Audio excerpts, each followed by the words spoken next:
Беташар. Қараңғы бөлменің бір бұрышында бүрісіп жылап отырған Бануды ешкім басынан сипап, жылы сөздер айтып жұбатпады. Даңғарадай іші жиһазға толы керемет үйді жылу жүйесі жылытып тұрғанмен, Банудың жанын жылытатын ешкімі жоқ. Кезінде шат күлкі кетпеген бұл бөлмелер үнсіздікке толы. Осыдан 2 ай бұрын Банудың әке-шешесі көрші ауылдағы ағайынның тойына барған еді.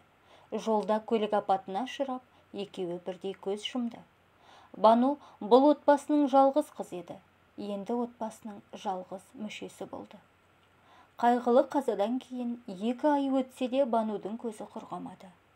Тым болмаса, жақын тартып араласатын туыстары да жоқ. Бану 11-ші сыныпты биыл бітіреді. Өзі ай десе аузы, күн десе көзі талшыбықтай. Қасы көзі қиылған қазақтың қара домалақ сұлу қызы. Мектепте жігіттер қызыға, қыздар қызғана қарайды. Қолынан өнер тамған киім пішу, тоқыма тоқуды анасынан меңгерген. Анасы екеуі тіккен киімдерін тіпті таласып сатып алып жататын еді ауылдастары. Өлінің артынан өлмек жоқ емес пе? Келесі күні таңертең Бану өз-өзіне келіп, болашаққа жоспары жайлы ойланды. Көрші ауылда ағайын туыстары қызды жалғыз қалдырмай өз үйіне тұруға шақырды. Бану келсе кетті. Үйін құлыптап сатылады деген тақташа алды. Керек жарағын алған ол бірден автобусқа қарай тартты. Әкесінің ағайынды інісі Мұрат аға өте ақ көңіл кісі екен. Банудың қалын сұрап, жұбатып, жақын тартып жатыр. Ал жеңгесі Сая, іші тар, қызғаншақ адам екені бірден білініп тұр. Банудың сәлемін алмастан ала көзбен бір атып, жақтырмаған даусымен шайға шақырды. Мұрат пен Саяның 2 баласы бар. Үлкені 5-ші сыныпта, кішісі 2-ші сыныпта оқиды. Бану жеңгесінің мінезінен сескеніп, өзі қысылып сасып қалды. Бірақ Мұрат ағаның жылы шырайын көріп, жаны қайта жай тапқандай болды. Осылай күндер өтіп жатты.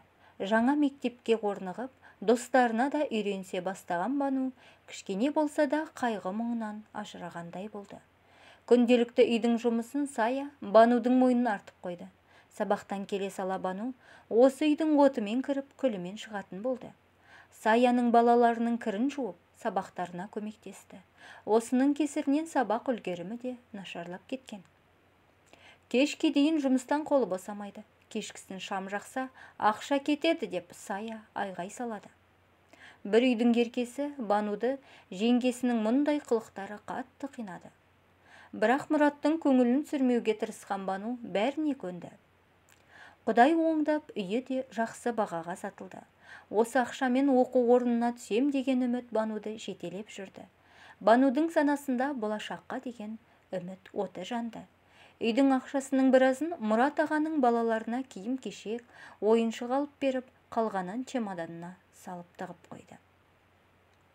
Түн жарымда Саяның айқайы естілді. Ұры түсті, ұстаңдар деген дауысты естіген Бану жүгіріп шықты. Сая жерде Банудың чемоданын ұстап отыр екен. Банудың бар арманы, үмітінің соңғы жібі үзілгендей болып, жерге отыра кетті. Көзінен тамған жастары бірінен соң бірі үзіліп жатты. Ешқандай ұры келмегені айдан анық еді. Саяның қулығы тағы да жүзеге асып кетті. Әттең қолмен ұстамаған соң оны айыптауға ешқандай дәлелі жоқтығын, ешқандай дәрмені жоқтығын сезінді. Сиырының ақшасы, үйінің ақшасы, арманы, үміті, сенімі бәрі көкке ұшты.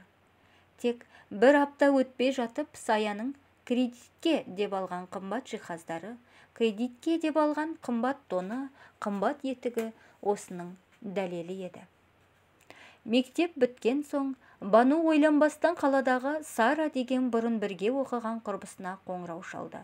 Қалаға жақын күндері баратынын ескертті. Сара да құрбысының келуін күтіп жүрген еді, қуана-қуана қарсы алатынын айтты. Қала. Зуылдап жатқан бітпейтін таусылмайтын көлік. Автобустан аузы ашылып жан-жағына жатырқап түскен Бануды Сара алыстан ақ таныды. Тек Сараны тану мүмкін емес еді. Шашын сарыға бояп, Қысқа белдемшесі желбіреп, биік өкше туфлиін анық-анық басып келе жатқан қызды Бану бірден танымады. Жақындап келгенде ғана көрген ол мойнынан құшақтай алып жылап жіберді. Сара әке-шешесіне көңіл айтып, жолдың жиегінде тұрған көйлекті меңзеді. Құрбысының көйлек айдағанына тамсанған Бану шын жүрекпен қуанды. Екеуі Сараның пәтеріне келіп, 3-4 сағат сырласты. Бірін-бірі қатты сағынысқан құрбылар шәй ішіп отырып, бір жыласып, бір күлісіп, өткенді ой елегінен өткізді. Бану өкінішке орай жоғарғы оқу орнына түсе алмады. Қатты қамақта, бірақ бір жағынан жұмыс істеп ақша тапсам, кейін оқып алармын деп те ойлады. Сара таныстары арқылы Бануды даяшы етіп жұмысқа орналастырды. Күндер, айлар өтіп жатты. Қаланың жайына үйреніскен Бану жақсы ақша таба бастады. Ақшасын Сараға беріп тұрды. Сараның өзі әнші еді. Түнделетіп, мейрамхана, дәмханаларда өлең айтып нәпақасын тауып жүреді. Қалтасында әрқашан ақша болатын. Жұмыс, үй, жұмыс, осы екі арада ғана жүретін Бануды Сара бір көңілін сейілтіп достарымен болатын кешке алып шықпақшы болды. Сараның жүздеген көйлегінің ішінен ең әдемісін кигізіп бояндырып еді, Бану керемет жайнап шыға келді. Алғашында келіспей қойған оны құрбысы күштеп үйінен шығарды. Сараның достары өзі сияқты ашық жарқын екен. Кезек-кезек ән салып көңілді отырды. Бану да енді үйренісе бастады. Әшейінде ауыз жаппас Нұрлан бұл жолы бәрін таң қалдырды. Аузына сөз түспей қысылып отырды. Бұның себебін бәрі түсінді деймін. Бірден вальс қойылды. Нұрлан Бануға жақындап келіп биге шақырды. Екеуі бұл биді үнсіз биледі. Бір-бірінен ұялып, бір қызарып, бір бозарып, тіл қатыспады. Нұрлан әнші жігіт, өте сымбатты, сыпайы, нағыз ер жігіт екен. Негізі Сара екеуі Нұр-Сара атты дуэт құрған. Бірге көптеген тойларда елдің батасын алып, керемет дауыстарымен тамсандырып келеді. Ал Сара сырттай Нұрланға ғашық. Бұны Нұрлан сезеді. Бірақ Сараның қыңыр мінезін онша ұнатпайтын еді. Енді міне, бір көргеннен Банудың сұлулығына, биязылығына байланып қалған Нұрланның көзінен махаббат ұшқыны байқалды. Сара да бұны байқап, қызғанып, іші оттай күйіп жүр. Мектеп кезінде де Сара ұнатқан жігіттер Бануға көңілдерін білдіруші еді.